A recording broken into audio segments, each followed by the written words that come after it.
So I'm doing this follow-up because when Chapter 803 came out, I was only able to do a live reaction. And to quote Joe Biden, that chapter was a big fucking deal. Recently, a news crew, I think, was able to go into Oda's studio and they took pictures. And one of the things they found is that he actually plans out like a lot of the content of the arcs with notebooks. He had like 13 or 14 notebooks like for Dressrosa alone. Here you see a picture of one notebook for Zoe, another one for the Revolutionary Army, another one for Big Mom. I think the arc for Big Mom is going to be called Whole Cake Island. That's the translation there. And you see that notebook with a number 4. I think it's because the island is going to have either the number 4 in its name, like Water 7, or this means like we're getting an arc about the War of the Four Emperors, which I think that'd be fucking epic. Now I find this picture very interesting for two main reasons. Did you notice how we didn't get to see a picture of the notebook for Wano? No picture for the Wano arc. Maybe Oda took it with him because maybe that's what he's working on right now.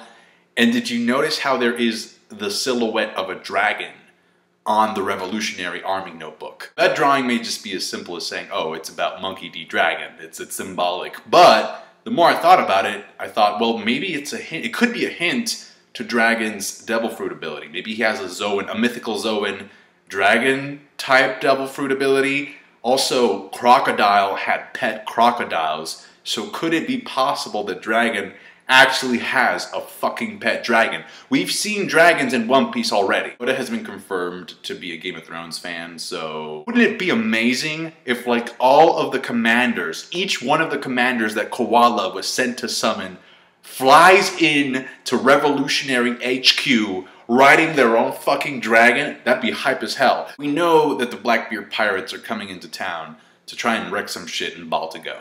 Now, what we don't know is how soon we're going to get to see that confrontation take place in the manga. Personally, initially I thought this is going to take forever. Like, Oda's not going to touch on this until like 100 chapters plus have elapsed. But here's the thing. I thought about it. I'm like, wait, no. This actually has to happen sooner. Because if you remember, Burgess said, hey, I need you to get a doctor up on this bitch immediately. I mean, I don't know if he's like bleeding to death and shit, but he's not in good condition. He needs some type of medical attention as soon as possible. When the chapter first came out, I read a lot of comments of people saying, oh man, this is a joke. Like, Blackbeard is going to get his ass beat. Dragon is going to destroy him. And there are a couple of reasons why I think that's not going to be the case. For one, Blackbeard has massive plot armor, like up the ass. Think of all the previous situations that he's been in, and just think about how, even though they were unfavorable for him, he still managed to come out on top. He fought against Ace, turned him in, became a Shichibukai, alright? Then he went to Impel Down. He fought Magellan, got his ass poisoned.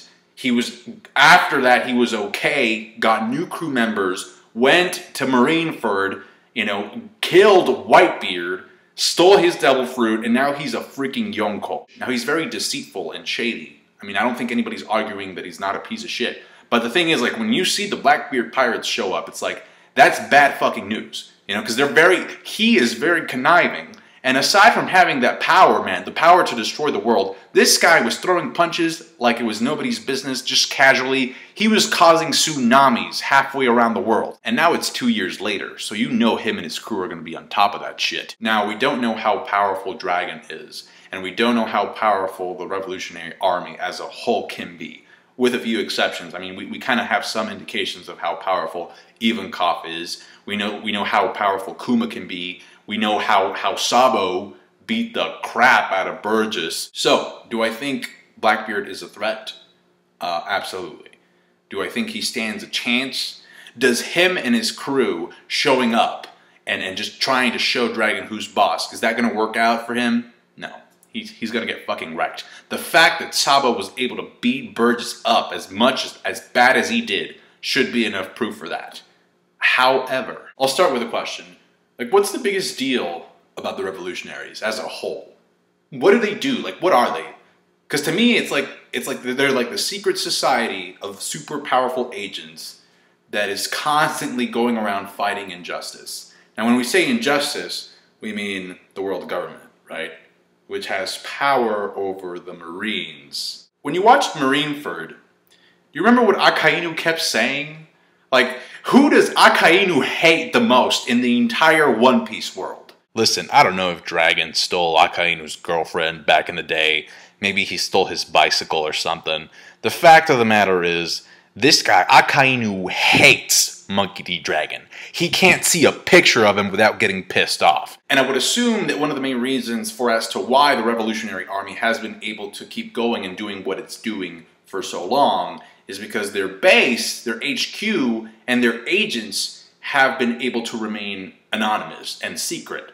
But that's changed now because the Blackbeard, Burgess knows where the base is located. He has the Vivre card. Like, to me, it's obvious that if Akainu knew, all right, if he straight up knew where Revolutionary HQ was located, Fleet Admiral Akainu would be sending 12 fleets per day to blow that shit up. This is where Blackbeard can be conniving and be like, Zia, Zakazuki, we know where the base is at. So if you want an in, we can come to an arrangement. You give me something, I give you something. Imagine Akainu, Kizaru, Green Bull, Blackbeard, the Blackbeard pirates coming into Dragon's Door and be like, knock, knock, open up. Open up, buddy boy. Like, we could even have Aokiji / Kuzan show up because we know for a fact that he's been working with Blackbeard. Now, I don't know what his deal is. Like, he could be like a double agent and betray the Blackbeard pirates or something. But if I were Blackbeard and I would go into fucking Baltigo, Revolutionary HQ, I'd call him up, be like, yo, man, I need some backup. You need to show the fuck up. Now, I don't think everybody's going to be showing up at the same time like that as an orchestrated assault. But I do think, listen, there is no point in having an arc that is called The Revolutionaries, starring Dragon, Dragon cannot be introduced and fully fledged out as a character unless we find out what his history is with Akainu. Furthermore, what is the point of having all of the commanders show up at the same time, at the same place, as the Blackbeard pirates if they're not going to fight? Like, if the Blackbeard pirates are just going to, just steal some shit, get Burgess and leave, that was a missed opportunity. And it's not like the commanders, I mean, yes, they're there to have like a meeting and shit, but we're already getting a meeting with the Reverie. Also, most, if not all of the information that we can get from sitting in